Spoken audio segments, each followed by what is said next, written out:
I put my name in the hat, and part of me was really hoping that it would not come up. It really was simply because consciously I tried to keep people away from looking inside me. Or maybe subconsciously I wanted to speak to you guys.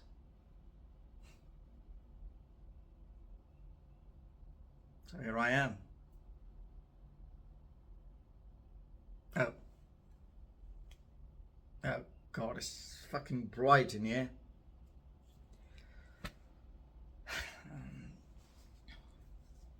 So this is a story about two brothers, myself home. I'm 29 years old, and my brother Raj, who is about 23 years old. And we grew up in north of India. And growing up, let me tell you something about my childhood days. Growing up in my country is no different from like growing up in ancient Greece. Just imagine yourself, you are in Sparta, where like if you're a guy, you're not supposed to cry. You're not supposed to shed tears. Your tear ducts are not functional. So if you got something physical or emotional or mental stuff going on, all you have to do is put on a red cape and move on. So that was pretty much how I did growing up, and which is fine. But over the course of time, it presented us with a lot of problems, but it also gave us a unique signature. Now I do have memories of my parents growing up, but unfortunately my younger brother doesn't. And all those cultural values I grew up with came to perspective one single day. And when instead of my dad picking me up from college, it was my grandma who picked me up from school. And it was really surprising because she never picks me up from school. And I knew something was wrong. And I got home and realized that my dad wasn't there anymore, which is fine, because a lot of us have gone through this, and everyone will go through this at some point, sooner or later. So there are no sympathy points here. So I found myself in the funeral home, and I don't know what to do. And I look across the room, and I saw my brother sitting in the corner, and he's crying, and he's sad and confused, and one look into his eyes literally broke my heart. I mean, he's barely 5, and there's nothing I can do. Well, there's nothing I can say or do to make him feel better.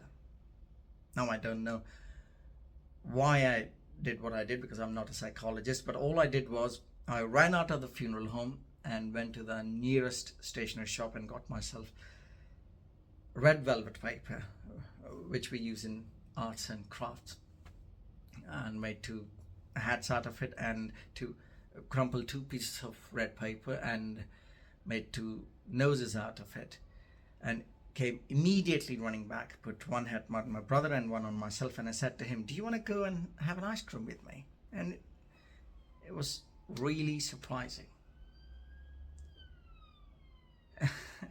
And the reason I did that was because my brother, he really loved those street vendors who would dress up as clowns and would bring ice cream and balloons, and well, he loved it.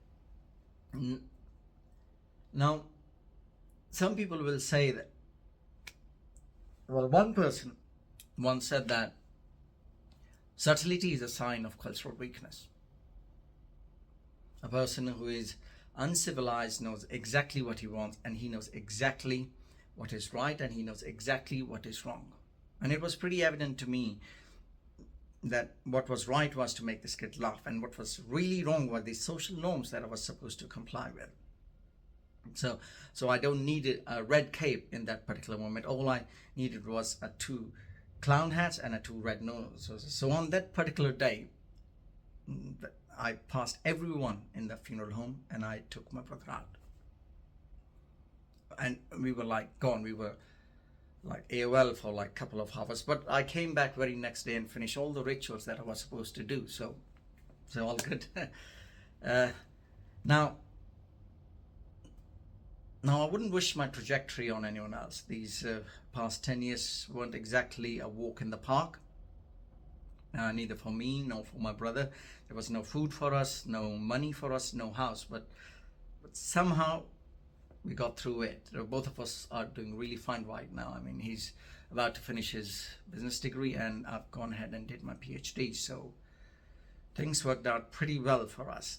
But over the course of like 18 years, I've realized that me and my brother had formed this really super clownish bond where like if one of us is not feeling well, the other one would bring exactly two clown hats and two noses. And this was our way of just saying, hey, if the world is falling apart, you don't have to worry about it because I've always got your back. Anyway, fast forward story, 18 years. About 7 weeks ago, I shouldn't be talking about this. About 7 weeks ago, my world came crashing down. And I thought I've seen literally everything the life has to throw at me, but apparently it did not. So my world came crashing down because the three people I loved the most in the entire world, I lost them in a single week. And once again, everyone will go through this at some point in their life, so there are no sympathy points here. And so I was really depressed. Yeah, and it took me 48 hours to get out of bed. I did not eat, I did not sleep, I did not drink, I did absolutely nothing. But at the end of the day, I ended up calling my brother. It was one of those like normal conversation, and as I was speaking to him, and he was like, and mind you, he's sitting halfway across the globe at this moment, and he was like, hey, how are you doing? And I didn't want him to worry, so I told him, I'm absolutely fine. How are you doing? And we spoke for a bit, and then we hung up. So just normal conversation.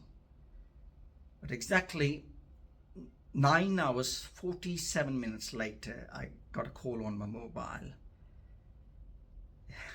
Dude, how do you live in this cold fucking weather in London?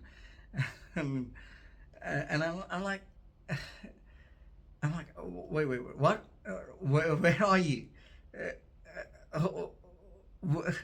I'm at the airport. Come and fucking get me from this godforsaken place. And I rushed across the airport. I rushed through the traffic, and I got to the airport, and I see this guy in his blue jeans and a white t-shirt that says the world clowniest brother ever, which he himself made it up.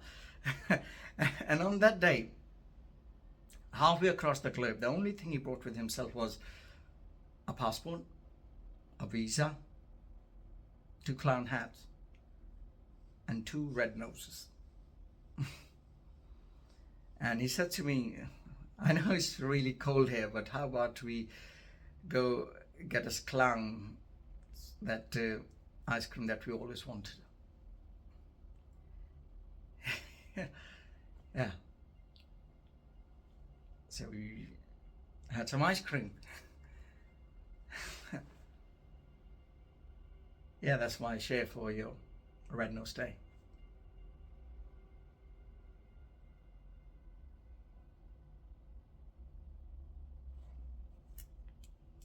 I think I need to call my brother.